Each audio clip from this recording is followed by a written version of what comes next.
The anger it can be a good thing, it can be a catalyst, a motivator. Sometimes it's an emotion that we can't avoid, particularly if we're facing injustices that we feel we need to fight. But it's also a form of stress, and I don't necessarily agree with the analysis that if you're not angry, you're not paying attention, because I'm certainly paying attention, but I'm not always angry, and I can't afford to be angry because it makes me really unwell. Recognising when it emerges, how it finds expression, deciding what's positive, what's negative, what's the impact on you, because stress impairs your ability to think clearly.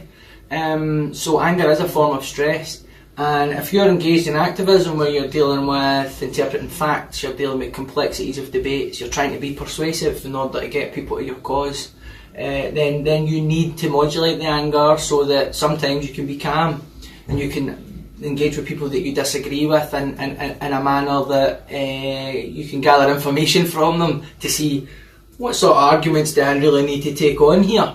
But it's for every individual to decide what suits them, and I'm certainly not lecturing anybody because there's people out there facing things that I could never perceive. But I know where I know where stress took me. It took me down a path of drinking too much. It took me down a path of doing things to ease that sense of discomfort. And actually, at a point in my life where I really thought I understood the world and politics and economics and all of the issues, my life personally was in chaos.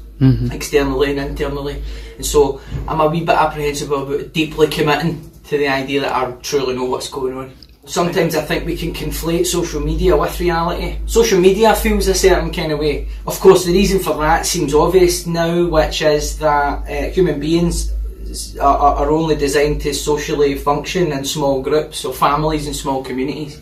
When you put social media in front of us, actually all we're dealing with is words on a screen with little context, and actually language is the most recent evolutionary acquisition for a human being. So us trying to understand reality just by looking at text on a screen without body language, gaze direction, being able to infer context, it's not it's not a surprise that many people are banging their heads against the digital wall thinking that it's just futile, and then mistaking that for reality, when what we know is if you go into a room with people like upstairs or lots of other rooms I go in with people that might not agree with me, there's an actual cooperation urge that kicks in, there's context, and people want to sit down and chat things out. And I think social media should be used to arrange meeting up in person when possible.